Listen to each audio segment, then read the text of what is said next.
बिस्मिल्लाहिर्रहमानिर्रहीम। अस्सलाम वालेकुम नाज़रीन, आप यूट्यूब चैनल देख रहे हैं। मैं इमरान खान हूँ। इस वक्त मैं ट्रैवल कर रहा हूँ और रास्ते में जितनी अपडेट्स हैं वो सारी मैं आपके साथ शेयर करता हूँ। जो ख़ित्ते से और पाकिस्तान से ख़बरें मेरे पास पहुँची हैं और इसके अलावा जो इंटरनेशनल मीडिया में चीज़ें आई हैं। एक तो अरब अब इस लड़ाई में उतरने जा रहे हैं, इस किस्म के अंदेशे का इजहार किया जा रहा है। यानी कुछ खबरें चलाई गई कि शायद यूएई ने पहला अटैक किया ईरान के ऊपर। हालांकि इसकी तस्दीक नहीं हुई, यूएई ने ऐसा कोई स्टेटमेंट दिया नहीं, लेकिन उनके जो हुक्मरान है उनकी जानिब से ये स्टेटमेंट आ चुका है कि हमें इतनी आसानी से काबू नहीं किया जा सकता। और उन्होंने एक जंगी टाइप का एक स्टेटमेंट तो दिया था। ये इसराइली सोर्सेज से खबर आ रही है। इसराइल की पूरी ख्वाहिश है कि कुछ भी करके अरब ममालिक को इस लड़ाई के अंदर उतारा जाए। इसी सिलसिले में सऊदी अरब ने पाकिस्तानी फील्ड मार्शल को तलब किया था। उन्हें बुलाकर याद दिलाया गया कि आपने हमारे साथ एक दिफाई मुआहदा किया था, जिसपे आपको काफ़ी प्रोटोकॉल भी दिया गया था।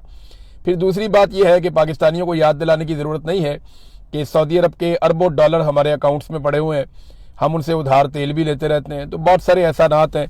तो वक्त आ गया कि अब उनकी बात मानी जाए। अब मामला ये है कि अगर अरब ममालिक इस लड़ाई के अंदर उतर जाते हैं तो सबसे बड़ा बेनिफिशरी कौन होगा? अरब ममालिक अगर इस लड़ाई में उतरते हैं तो सबसे बड़ा बेनिफिशरी होगा इसराइल। उसे फ़ायदा होगा उस लड़ाई में जिसमें वो अकेला पड़ता जा रहा है। डोनाल्ड ट्रंप के लिए बड़ी मुश्किलात अमेरिका में पैदा हो चुकी हैं, नेतन्याहू के लिए बड़ी मुश्किलात पैदा हो चुकी हैं। पहली मरतबा इसराइल को इतनी मार पड़ रही है और इतने बम इसराइल में गिर रहे हैं कि इससे पहले कभी माजी में हुआ नहीं। कभी किसी ने सोचा भी नहीं था कि इनके साथ ये होगा। अब अगर इसराइल के साथ अरब ममालिक इस लड़ाई में उतर जाते हैं तो सबसे बड़ा बेनिफिशरी होगा इसराइल। सबसे बड़ा लूजर कौन होगा? यानी जिसको सबसे ज्यादा नुकसान होगा अगर अरब ममालिक का ईरान के साथ झगड़ा हो जाता है या वो इस लड़ाई में बराह रास्त उतर जाते हैं, तो वो ईरान के बाद पाकिस्तान होगा। देखिए, नुकसान तो सारे खित्ते का होगा ना, लेकिन पाकिस्तान को बहुत नुकसान होगा दोनों सूरतों में। नंबर एक ये कि पाकिस्तान अपने एक हमसाये से हाथ धो बैठेगा। बरादर इस्लामी मुल्क है, हमारे ईरान के साथ बड़े अच्छे ताल्लुकात हैं और किसी भी अरब मुल्क की सरहद बराह रास्त इस तरह से ईरान के साथ नहीं लगती जिस तरह पाकिस्तान की लगती है। पाकिस्तान एक लंबी सरहद शेयर करता है ईरान के साथ और उस सूबे की सरहद शेयर करता है ईरान के साथ जिस सूबे में हालात बहुत ख़राब है, जिस सूबे में आप रात के वक्त ट्रेवल नहीं कर सकते, बलूचिस्तान में, उसके साथ ईरान लगता है। तो स्ट्रेटेजिकली पाकिस्तान को यह सूट नहीं करता कि ईरान जैसे मुल्क के साथ बिगाड़ पैदा कर ले, क्योंकि ये लड़ाई हमेशा तो चलनी नहीं है। अब लड़ाई का क्या नतीजा निकलेगा? या तो देखें ना, टारगेट अचीव हो जाएंगे। अमेरिकन इंटेलिजेंस एजेंसियां, 18 एजेंसियों ने अमेरिकन नेशनल इंटेलिजेंस एजेंसी को यह लिखकर दे दिया है और वो रिपोर्ट लीक हो गई है, पब्लिक हो गई है, जिसमें यह बताया गया कि जनाब ये रजीम चेंज नहीं हो सकता ईरान में। आप जो मर्जी कर लें, आप ईरान में रजीम चेंज नहीं कर सकते। ये अमेरिकन इंटेलिजेंस एजेंसियों की रिपोर्ट है। अब रजीम चेंज तो होगा नहीं, जो भी जंग के अहदाफ है वो ये हासिल कर लेंगे अगर पाकिस्तान इस जंग में उतर जाता है। लेकिन ना, अगर अरब उतरे तो पाकिस्तानियों को उतरना पड़ेगा। सऊदी अरब घसीट के पाकिस्तान को ले जाएगा, यूएई भी। हमने इन सारों के पैसे देने, वरना ये कहेंगे जनाब फौरी तौर पे हमारे पैसे वापस करो। तो अरबों की और ईरान की अगर लड़ाई हो जाती है तो इसराइल सबसे बड़ा बेनिफिशरी और पाकिस्तान सबसे बड़ा इसका नुकसान उठाने वाला मुल्क बनेगा, क्योंकि एक तो हमारा हमसाया बहुत ज़ाया हो जाएगा हमेशा के लिए, दूसरा हम इस लड़ाई के मुतहम्मिल हो नहीं सकते। तो पाकिस्तान को पूरी कोशिश करनी चाहिए, तुर्की को पूरी कोशिश करनी चाहिए और जोर लगाना चाहिए कि किसी तरह भी अरब ममालिक इस लड़ाई से बाहर रहें। ईरान ने भी हद्दुल इम्कान कोशिश की है कि ये लड़ाई ना हो। ईरान ने यह भी बताया कि हमारे पास 6 माह लड़ने की अभी सलाहियत मौजूद है। ऐसा नहीं है कि लड़ाई अभी खत्म हो जाएगी। यानी जो हिकमत अमली है ईरान की वो ये रही कि उन्होंने पहले सस्ते हथियार भेजे, यानी सस्ते मिसाइल भेजे, पुराने सेकंड जनरेशन तक के उन्होंने मिसाइल भेजे, और जदीद मिसाइल उन्होंने भेजे नहीं, हाइपरसोनिक मिसाइल्स या जिन्हें जो एक्यूरेट बैलिस्टिक मिसाइल्स हैं उनको ईरान ने नहीं भेजा। ईरान ने अपने पुराने मिसाइल भेजे और पुराने ड्रोन भेजे। खुदकुश ड्रोन है वो, शायद ड्रोन जैसे कहते हैं, वो खुदकुश है। यानी नॉर्मली हमने ड्रोन देखे थे ना, ड्रोन आता है, ऊपर से गुजरता है, मिसाइल फेंकता है, तबाही होती है, ड्रोन चला जाता है। ऐसा नहीं है, ये ड्रोन आता है, खुद ही आकर टक्कर मारता है जिस चीज़ में लगना होता है। तो 100% एक्यूरेसी के साथ ये आते हैं, आगे टक्कर मारते हैं और तबाही फैला देते हैं। तो ये ड्रोन का तोड़ तो कोई नहीं है अमेरिका के पास, इसराइल के पास। जो तोड़ है, अभी बीबीसी में एक और रिपोर्ट छपी हुई है, वो पैट्रियट मिसाइल है। अब जो पैट्रियट का एयर डिफेंस सिस्टम है उसकी बैटरियां वहां लगी हुई है पूरे रीजन के अंदर, और पैट्रियट का एक एक मिसाइल जो है वो 4 मिलियन यानी 40 लाख अमेरिकी डॉलर का है। तो 15-20 हजार का ड्रोन गिराने के लिए ये 40 लाख अमेरिकी डॉलर जाया कर देते हैं। और 800 के करीब इंटरसेप्टर्स मार चुके हैं ये अभी तक, 800 के करीब। ये रिपोर्टें छप चुकी हैं आलमी मीडिया में। तो 800 इंटरसेप्टर्स का आपको मतलब पता है? ये जो पैट्रियट के मिसाइल हैं ये 4 मिलियन डॉलर का एक है, 800 ये मार चुके हैं। आप खुद ही कैलकुलेट कर लें कि कितना नुकसान हो गया अब तक अमेरिका को, अरब ममालिक को और इसराइल को। और ये लगातार होता चला जा रहा है, लगातार होता चला जा रहा है। तो ईरान की हिकमत अमली ये थी कि उन्होंने उन हथियारों के जरिए से जो दिफाई सलाहियत है मिसाइलों को रोकने की, वो कमजोर कर दी पूरे रीजन में। यानी अरब ममालिक में भी और इसराइल में भी अमरीकी अड्डों के पास अब वो सहूलत नहीं है जो पहले थी। अब वो हमलों को रोकने की वो सलाहियत नहीं रखते। ये बात अमरीकी दिफाई तज्जियाकार भी मान रहे हैं। ईरान के बेहतरीन हथियार बाकी हैं और उनको रोकने का जो इंतजाम था वो खत्म हो गया। जो बैरियर्स थे ना इसराइल तक जाने के लिए, बैरियर्स अगर मैं आपको बताऊं तो सिंपल ये है कि रास्ते में रुकावटें थी ना, 4-5 मुल्कों को क्रॉस करके, समंदर को क्रॉस करके फिर जाके इसराइल आता है जिसमें ईरानी मिसाइल या ड्रोन हिट करता है। ये रास्ते में बहुत सारे बैरियर्स थे ना, इन सब ने अपने अपने अड्डे दिए हुए थे अमेरिकन को और वो वहां से रोकते थे। अब मामला ये है कि वो रोकने की सलाहियत या तो खत्म हो गई या बहुत कमजोर हो गई। तो इम्कानात बढ़ गए हैं कि ईरान के हथियार या मिसाइल या ड्रोन्स वो आसानी के साथ इसराइल को हदफ बनाए। और अब ये हो रहा है।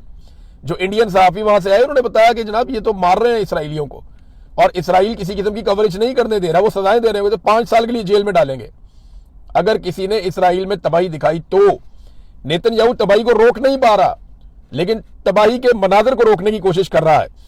अब नाजरीन एक और जो बड़ा खौफनाक काम हुआ, तो मैंने आपको बताया ना कि ये बड़ा खतरनाक सूरत इख्तियार कर जाएगा, पूरा खित्ते को आग लग जाएगी अगर अरब ममालिक ईरान के साथ इस जंग में बराह रास्त उतर गए तो। और अगर पाकिस्तान को घसीट लिया तो पाकिस्तान के लिए और ज्यादा बड़ा प्रॉब्लम हो जाएगा। अब इन्होंने रिफाइनरी को अटैक किया, ये इसराइल ने अटैक किया ईरान के अंदर, तेहरान रिफाइनरी के ऊपर अटैक किया। ये 2,25,000 बैरल ऑयल जो है ये रोजाना की बुनियाद के ऊपर पैदावार थी इसकी, इसको आग लगा दी। इतनी खौफनाक आग लगी है कि पूरे तेहरान के अंदर काले बादल हैं धुएं के। तेहरान में दिन के वक्त रात हुई थी, हर तरफ स्याह कलर था। हुकूमत ने एडवाइजरी जारी की कि आप लोग अपने घरों में रहें, खिड़कियां और दरवाजे बंद रखें, इसके सेहत को नुकसानात होंगे। वहां पे जो बारिश हुई है वो स्याह रंग की बारिश हुई, यानी उसके अंदर ये केमिकल है। तो हलाल अहमर ने भी एक पेशन गोई की है कि यहाँ तेजाबी बारिश हो सकती है, उसका इम्कान है, जो जिल्द और फेफड़ों को शदीद नुकसान हो सकता है शहरियों का। बारिश का पानी काला है तो बीमारियां बहुत फैल सकती हैं। तो एडवाइजरी जारी की गई है जो इसराइल ने किया ईरान में, और ये आग के ऊपर अभी तक प्रॉपर काबू नहीं पाया जा सका, वो नुकसानात अभी भी हो रहे हैं। दूसरी जानिब जब ये इसराइल ने किया ईरान में तो ईरान ने उसकी रिटेलिएशन में हीफा में, जो इसराइली शहर है, वहां पे जो इसराइल की एक रिफाइनरी है उसको निशाना बना दिया। अब ये रिफाइनरी भी 2 लाख बैरल रोजाना इनकी पैदावार है, वहां पे उन्होंने निशाना बनाया, वहां से भी धुएं के बादल और आग उठ रही है। लेकिन देखिए इसराइल बड़ा जदीद मुल्क है, उसने बड़ा जबरदस्त निजाम बनाया हुआ है। आप उसकी किसी भी चीज को तबाही करते हैं तो वो डैमेज कंट्रोल बहुत तेजी से करते हैं।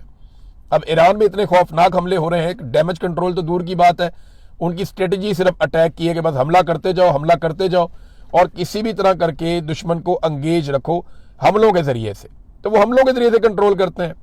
अच्छा एक चीज मैं आपको इसमें और बताता हूं, ये अरब ममालिक ने ना कोई डाटा शेयरिंग की है अमेरिका के साथ, इनकी अपनी इंटेलिजेंस रिपोर्टें भी हैं अरब ममालिक की।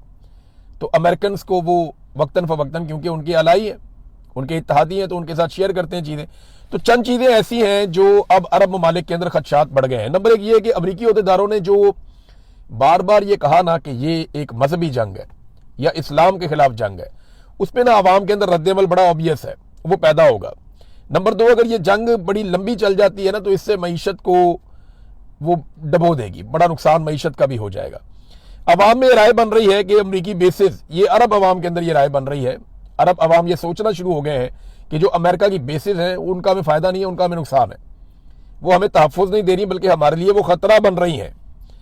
और एक और चीज़ जो होने जा रही है, ये अभी बहरीन से ये अटैक हुआ था, गालिबन इसराइल ने ये अटैक किया है, ईरान में पीने के साफ पानी के ऊपर अटैक किया गया कि लोगों को पीने का साफ पानी ना मिले, और जहां से पानी की तरसील का पूरा निज़ाम है उसके ऊपर अटैक किया गया ताकि लोग सफ़र करें। दूसरी जानिब बहरीन में भी रद्द-ए-अमल यही आया, और ईरान ने भी एक इंफ्रास्ट्रक्चर है पानी को साफ करने का प्लांट, उसको निशाना बना दिया। अभी ये इतलात कंफर्म नहीं हुई, नेक्स्ट वीलॉग जब मैं कर रहा हूँ तब तक कंफर्म हो जाएंगी। लेकिन देखें, अगर ईरान पीने के साफ पानी का जो निज़ाम है उसी को छेड़ देता है गल्फ कंट्रीज में, तो किसी तेल के कुएं को छेड़ने की जरूरत नहीं है। ये वो फैसिलिटीज हैं जिनको नुकसान पहुंचाया तो उनकी आवाम सड़कों पे आ जाएगी। और अरब स्प्रिंग का तो हमने नाम सुना था ना, जो स्पॉन्सर्ड किस्म का था, ये असली वाला आ जाएगा तो बड़ी मुसीबत बन जाएगी। तो पीने के साफ पानी का इन्हिसार जो है इन ममालिक का प्लांट्स के ऊपर है। यहाँ पे उस तरह की फैसिलिटी नहीं है ना जैसे पाकिस्तान में है, इंडिया में है, बाकी मुल्कों में है। ये अरब ममालिक में पीने का साफ पानी अवेलेबल नहीं है, और इनकी पानी की खपत भी बहुत ज्यादा है, बहुत ज्यादा पानी इस्तेमाल करते हैं ये लोग, लग्जरी लाइफ गुजारते हैं। अगर ये ईरान ने इन प्लांट्स को निशाना बनाया, जो कि एक चाइनीज तजियाकार कह रहा था कि एक मरहले में जाके ईरान को ये करना पड़ सकता है, तो फिर ये एक बड़ी मुसीबत खड़ी हो जाएगी। चीनी दिफाई माहिरीन जो है वो बहुत हैरान भी हैं और वो तजिए भी दे रहे हैं लगातार कि देखे ना, चाइनीज दिफाई माहिर है तो सबसे पहले तो वो चीन के हथियारों को जानता है ना, वो ये जानता है कि चाइना के पास कौन से हथियार हैं, चाइना ने कब कब बनाए हैं, चाइना दिफा कैसे करेगा, अटैक कैसे करेगा, जहाज कौन से हैं, एयर डिफेंस कौन सा है, सस्ता कौन सा है, महंगा कौन सा है, ड्रोन कौन से हैं, हिकमत अमली जंगी क्या हो सकती है। चाइना के पास दुनिया की सबसे बड़ी फौज है तादाद के नुक्ता नजर से, अब हथियार भी बहुत है उनके पास। वो एक्सपोर्ट्स में और बाकी चीजों में अमेरिका से आगे निकलते जा रहे हैं, पूरी दुनिया में उनके कारोबार का फैलाव भी ज्यादा है। अब जो चाइना के दिफाई तजियाकार हैं वो अमेरिका की बेइज्जती कर रहे हैं। वो ये कह रहे हैं कि अमेरिका की जो फौज है वो पिछली सदी की फौज है, यानी वो पुराने तरीकों से लड़ रही है, उनके हथियार जो है वो आउटडेट हो चुके हैं, उनकी टेक्नोलॉजी फरसूदा है, पुरानी है। और अमेरिका और इसराइल बहुत बुरी तरह एक्सपोज भी हो गए हैं, इनकी जंगी हिकमत अमली भी वो नहीं है जो जदीद दौर के तकाज़ों के मुताबिक हो। तो अमेरिका ने अपनी मिथ खो दी है, यानी जो लगता था ना चौधरी है जो कहेगा वो हो जाएगा, वो चौधराहट अमेरिका की बड़े खतरे में पड़ गई। और ये चाइनीज तजियाकार नहीं, दुनिया भर में लोग कह रहे हैं। रशिया बहुत खुश है कि अमेरिका को हम ओवर एस्टिमेट कर रहे थे, ये तो वैसा निकला ही नहीं जैसा सोचा जा रहा था। अब देखें, खबरें इस तरह की फैलाई जा रही हैं और इनसे तासुर दिया जा रहा है कि बहुत ही ताकतवर है। यानी पाकिस्तान के अंदर आपको याद है अमेरिकन कमांडोज आए थे, वो उसामा बिन लादेन को उठा के ले गए थे। इसमें अमेरिकन कमांडोज का कमाल नहीं था, ये पाकिस्तानी फौज का कमाल था जिन्होंने रोका नहीं उन्हें।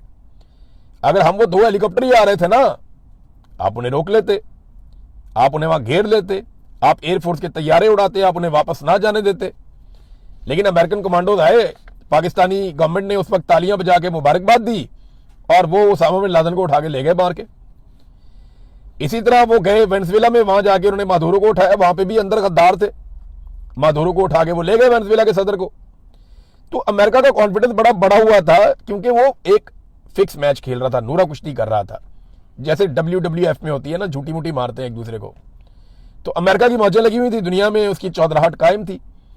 अब यहां पे ईरान में वो कहते हैं इसी तरह का एडवेंचर करना है, हमने वहां से यूरेनियम उठानी है जो 60% तक उन्होंने प्योरीफाई की हुई है, अफसूदा यूरेनियम जिससे एटम बम बना सकता है ईरान। उसकी मिकदार है 450 kg लगभग। वो अमेरिकन मरीन्स जाएंगे जी और वो जाके वहां से स्पेशल फोर्सेस वो उठा लेंगी। अब इस किस्म के मामलात पे गौर किया जा रहा है, ये पॉसिबल है क्या? मुझे बड़ा शक है सलाहियतों के ऊपर कि ईरान के अंदर जाके इस किस्म की हरकत करके वापस निकल जाए अमेरिकन फौजी। ये जरा थोड़ा मुश्किल लगता है, मुश्किल लगता है। नाज़रीन, एक और खबर है कि डोनाल्ड ट्रंप, जो बच्चियों का कत्लेआम हुआ है ईरान में मेनाब में, स्कूल के अंदर 168 बच्चियां शहीद हो गई, 60 के करीब बच्चियां अस्पतालों में हैं, कई की हालत तशवीशनाक है, कई पूरी जिंदगी के लिए माजूर हो जाएंगी। ये वाकया ऐसा है जिसने पूरी दुनिया को हिला कर रख दिया। डोनाल्ड ट्रंप इस वाकये से भाग गया। डोनाल्ड ट्रंप से जब सहाफी ने सवाल पूछा तो उसने कहा जी हमने तो ये किए नहीं, ये तो ईरान ने किया जो मैंने देखा है, उसके हथियार ठीक नहीं है, वो गलत जगह जाकर निशाना लगा लेते हैं। भाई ईरान इतने एक्यूरेट निशाने लगा रहा है कि आपकी सारी बेसिस पे उसने टका टका के मारे हैं, और ये बच्चियों के स्कूल पे ईरान ने अटैक कर दिया, ये अमेरिका कह रहा है। तो इसके बारे में मैं आपको एक सबूत देता हूं कि 28 फरवरी को सुबह के वक्त 9:45 पे जब अटैक हुआ था अमेरिका का और इसराइल का ईरान के ऊपर, इसको नाम दिया गया था ऑपरेशन रॉरिंग लाइन, दौड़ता हुआ शेर, ये इन्होंने इसको नाम दिया था। इसमें शहादतें हो गई थी बच्चियों की भी, खamenei के ऊपर भी अटैक किया गया था। अब ये जो अटैक किया गया था उसके बाद ईरान ने जवाब दिया था, यानी बच्चियों की शहादतें पहले हो चुकी थी, खबर आ चुकी थी। शुरू में जो खबर आई थी ना उसमें यह था कि 5 या 6 बच्चियां शहीद हो गई हैं। फिर खबर आई थी कि नहीं वो 20 के करीब है। फिर वो बढ़ते बढ़ते पता चला कि ये तो 100 से ज्यादा है। और फिर पूरी दुनिया का दिल दहल गया जब पता चला कि 168 बच्चियां जो हैं वो शहीद हो गई हैं, 168 उनको इकट्ठा दफनाया गया। अब ट्रंप को ये पता है कि ये बहुत बड़ा जंगी जुर्म है, वो उससे भागने के लिए उसको ईरान पे डाल रहा है, लेकिन सारे शवाहिद मौजूद हैं और ये मामला ट्रंप को लेके बैठ जाएगा अगर आलमी अदालत में कल को ये केस या मामला चलता है तो। ट्रंप अब बच्चियों की शहादत के मामले से भाग रहा है। वहीं पे अमेरिकी वज़ीर दिफा खड़ा था, उससे पूछा, उसने कहा जी हम तहकीकात कर रहे हैं। ट्रंप कहता नहीं नहीं, ये ईरान ने मारा, हमने नहीं मारा। ईरान ने अभी तक सिविलियंस को, खवातीन को, बच्चों को निशाना नहीं बनाया। जहां पे भी ईरान ने अटैक किया, मिलिट्री इंस्टॉलेशंस पे अटैक किया।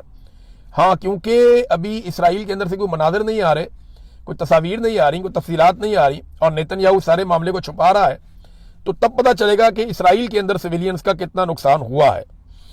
CNN ने एक रिपोर्ट जारी की है। वो रिपोर्ट ये दिखाती है कि किस तरीके से इराक जंग में 2004 में, आपको याद होगा इराक जंग हुई थी, जब अमेरिका सारी दुनिया को लेकर इराक के ऊपर चढ़ गया था कि सद्दाम हुसैन को पकड़ो, इसका रिजीम चेंज करो और इराक को काबू करो। और उसकी वजह ये थी, वो कहते थे यहाँ पे वेपन्स ऑफ मैस डिस्ट्रक्शन, वो यहाँ पे कोई कीमियाई हथियार है, वो बहुत बड़ी तबाही फैला देंगे, तो पकड़ो। कोई कीमियाई हथियार तो मिला नहीं, पूरे इराक को तबाह कर दिया। आज भी इराक के अंदर आग लगी हुई है। अमेरिकन इराक में से भाग रहे हैं अपनी कंपनियां छोड़ छोड़ के, और वहां की मलेशिया फिर एक्टिव हो गई हैं, वो अमरीकी असासों को वहां पे जला रहे हैं, उनको नुकसान पहुंचा रहे हैं। अब CNN ने रिपोर्ट दिखाई कि 2004 में उस वक्त की जो अमरीकी हुकूमत थी उसके जो बयानात थे, एग्जैक्टली वैसे ही बयानात आज की जो अमरीकी हुकूमत है वो दे रही है। अंदाजा करें 22 साल गुजर गए, ना अमेरिका के बयानात बदले, ना तरीकाकार बदला, ना पॉलिसी बदली और ना ही इनके बयानात और हथियार बदले। यानी जिस तरह इन्होंने उस दौर में किया था बिल्कुल वैसे ही इस दौर में भी कर रहे हैं, कोई फर्क नहीं है। और CNN एक्सपोज कर रहा है, लगातार एक्सपोज कर रहा है। ईरानी सदर ने खुफिया मुकाम से एक पैगाम दिया, वहां पे उनके साथ एक गालिबन इंजीनियर या साइंटिस्ट भी खड़े थे और पीछे कुछ हथियार नजर भी आ रहे थे। तो ईरानी सदर को अब महफूज किया गया है क्योंकि वो निशाना बना रहे हैं इसराइली और अमेरिकन। तो उन्होंने कहा अमरीकी सदर ने गलत किया, मेरे बयान का गलत मतलब लिया। 168 मासूम बच्चों का कत्ल किया गया, गजा में 60,000 कत्ल कर दिए और ये बेशर्मी अमेरिका और इसराइल ने की है। फिर कहते हैं हम ईरानियों को कत्ल नहीं करना चाहते, हमलावरों का हम डट कर मुकाबला करेंगे, ताकत के साथ उनको जवाब देंगे।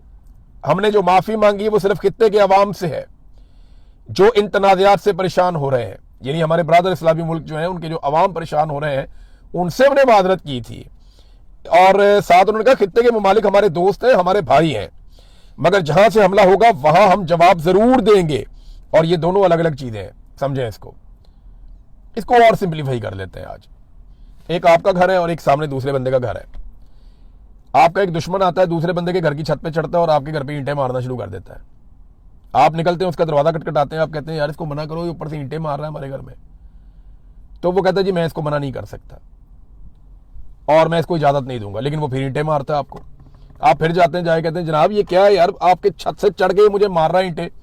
आप वापस ईंट मारते हैं तो वो आपके गले पड़ जाए, वो आपको ये कहे जनाब आप मेरे घर पे ईंट क्यों मार रहे हैं।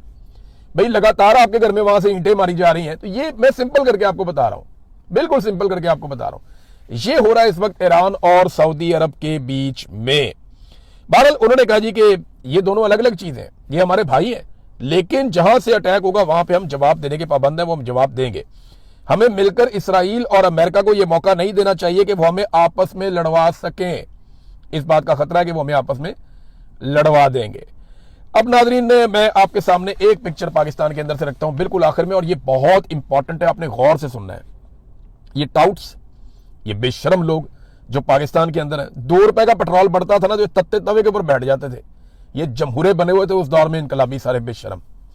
ये मैं अभी वो रजा रब्बानी साहब को मैं सुन रहा था, वो 2 रुपए के ऊपर उन्होंने वो पहले डाली थी खड़े होके वहां पे, इस किस्म के उन्होंने असेंबली के अंदर भाषण दिए थे, मैं हैरान हो गया था। वो पीपल्स पार्टी बेशरम, मुंह ही नहीं खुलता किसी का। बिलावल किधर गायब है? वो 55 रुपए लीटर पेट्रोल बढ़ गया, बाहर निकल भाई, वेलकम टू पुराना पाकिस्तान, बेड़ा गर्क कर दिया पाकिस्तान का तुम लोगों ने मिलकर जर्नैलों के साथ। ये अब मैं आपके सामने वो डाटा रख रहा हूं कि इनको लित्तर मारने चाहिए कौम को निकल के। ये कहते हैं जी हमने पेट्रोल की कीमत बढ़ाई क्योंकि दुनिया में बढ़ गई। अब बताता हूं दुनिया में कितनी बढ़ी और हमारी कितनी बढ़ी है। ये मैं आपको डाटा के साथ बता रहा हूं, ये चार्ट भी आप देख लें, ये स्पेशली आपके लिए बना हुआ है। ये जनाब कहते हैं जी कि हमने इसलिए बढ़ाया कि जंग हो गई है, और जंग पाकिस्तान में लगी है, रिफाइनरियां हमारी जल रही हैं, तेल हमारा जल रहा है, रस्ते हमारे रुके हो। बेशर्मो खुदा का नाम लो, इंडिया ने अमेरिका से बात की है, वो रशियन तेल ले रहा है, आपके मुंह में छाले पड़ते हैं। आपने तो जाके सिर्फ अमन का नोबेल इनाम देना और आपने कुछ नहीं करना। आलमी सतह पे कार्टून बना के शहबाज शरीफ का मजाक उड़ाया जा रहा है, और शहबाज शरीफ को पाकिस्तान का वजीर आज़म बनाने वालों की बड़ी मेहरबानी, उन्होंने पाकिस्तान को यह दिन दिखाया। अब मैं आपको बताता हूं हुआ क्या। ये जनाब पाकिस्तान ने जो पेट्रोलियम मसनूआत की कीमतें बढ़ाई हैं 21% बढ़ाई हैं, 21%। भारत ने 0% नहीं बढ़ाई, बांग्लादेश ने 4%, अफगानिस्तान ने 0%, नेपाल ने 2.15%, श्रीलंका ने 1.37%, तुर्की ने 4.8%, ईरान ने 6.6%। कितनी जंग हो रही है, रिफाइनरियां तबाह हो गई, सिर्फ 6.6%। सऊदी अरब ने 6.4%, यूएई ने 4.6%, चाइना ने 5%, यूके ने 3.9%, जर्मनी ने 3.8%, अमेरिका ने 5.8% और पाकिस्तान ने 21%। फिरे मुंह हर उस टाउट के मुंह के ऊपर जो बैठ के ये कहता है कि जनाब जंग है, हालात है। और 20 रुपए की लेवी कौन लेता है? और पहले ही 158 रुपए का पेट्रोल है, आप पाकिस्तानियों को बेच रहे थे 300 के आसपास, अब आप 325 पे ले गए हैं। डीजल किसान बेचारे ने अब इस्तेमाल करना, उसका टाइम आ गया, इन्होंने उठा के उसको 335-36 रुपए का कर दिया डीजल को। ये पाकिस्तान के साथ ज्यादती कर रहे हैं। आप रोक सकते हैं या नहीं रोक सकते? वो एक इनकी कोई छोटी मोटी लीडर है, वो ये कह रही थी टीवी पे बैठ के कि अगर हम 110 भी कर देते तो आप क्या बिगाड़ लेते या क्या उखाड़ लेते या आप क्या कर सकते थे। और भाई कुछ नहीं कर सकते ना, तो कम से कम ये जरूर कर सकते हैं, इनको बता सकते हैं कि ये बेशर्मी हम एक्सपोज करेंगे। अब तक के लिए इतने, अपना ख्याल रखिएगा, अपने चैनल का भी। अल्लाह हाफ़िज़।